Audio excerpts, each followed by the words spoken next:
ભાવનગરમાં અસામાજિક તત્વો બેફામ વિઠ્ઠલવાડીમાં વાહન સરખું ચલાવવાનું કહેતા આધેડ પર છરીથી જીવલેણ થયો હુમલો। સંસ્કારી નગરી ગણાતા ભાવનગર શહેરમાં છેલ્લા કેટલાક સમયથી અસામાજિક તત્વોનો ત્રાસ વધી રહ્યો હોય તેમ જણાય છે। શહેરના વિઠ્ઠલવાડી વિસ્તારમાં સામાન્ય બોલાચાલીમાં એક આધેડ પર ધોળા દિવસે છરી વડે હુમલો કરવામાં આવતા સમગ્ર પંથકમાં ચકચાર મચી ગઈ છે। લુખ્ખા તત્વોની દાદાગીરીને કારણે સ્થાનિક રહીશોમાં ભયનો માહોલ જોવા મળી રહ્યો છે।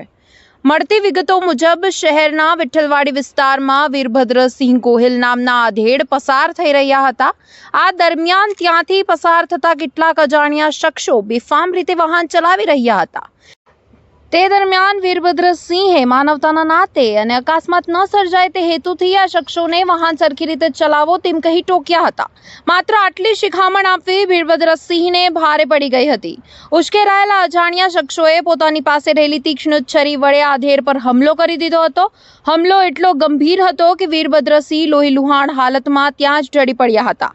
ઘટનાને અંજામ આપી હુમલખોરો સ્થળ પરથી ફરાર થઈ ગયા હતા। ઘટનાની જાણ થતાં જ આસપાસના લોકો એકઠા થઈ ગયા હતા અને ઈજાગ્રસ્ત વીરભદ્રસિંહને તાત્કાલિક સારવાર અર્થે સરટી હોસ્પિટલમાં ખસેડવામાં આવ્યા હતા। હોસ્પિટલના સૂત્રોના જણાવ્યા અનુસાર તેમની સ્થિતિ અત્યારે ગંભીર છે અને ડોક્ટરોની ટીમ દ્વારા સારવાર આપવામાં આવી રહી છે। બીજી તરફ આ બનાવની જાણ પોલીસને થતાં કાફલો ઘટના સ્થળે પહોંચી ગયો હતો। પોલીસે હુમલખોરો વિરુદ્ધ ગુનો નોંધી તેમની શોધખોળ હાથ ધરી છે। આસપાસના સીસીટીવી ફૂટેજ તપાસીને આરોપીઓને પકડવા માટે ચક્રો ગતિમાન કર્યા છે। ભાવનગરમાં દિન પ્રતિદિન વધતી જતી અસામાજિક પ્રવૃત્તિઓને કારણે હવે પોલીસ તંત્રની કામગીરી પર મોટા સવાલો ઊભા થાય છે। શું શહેરમાં પોલીસનો ખૌફ ઓછો થઈ રહ્યો છે? સામાન્ય નાગરિક હવે સલામત રીતે રસ્તા પર ચાલી પણ શકશે કે નહીં એ પણ એક સવાલ છે।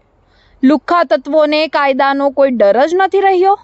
સ્થાનિકોની માંગ છે કે પોલીસ રાત્રિ પેટ્રોલિંગમાં વધારે અને આવા અસામાજિક તત્વો સામે કડકમાં કડક કાર્યવાહી કરે જેથી ભવિષ્યમાં કોઈ નિર્દોષ નાગરિક ભોગ ન બને। હવે જોવાનું રહ્યું તંત્ર આ પર કઈ રીતે કામગીરી કરે છે।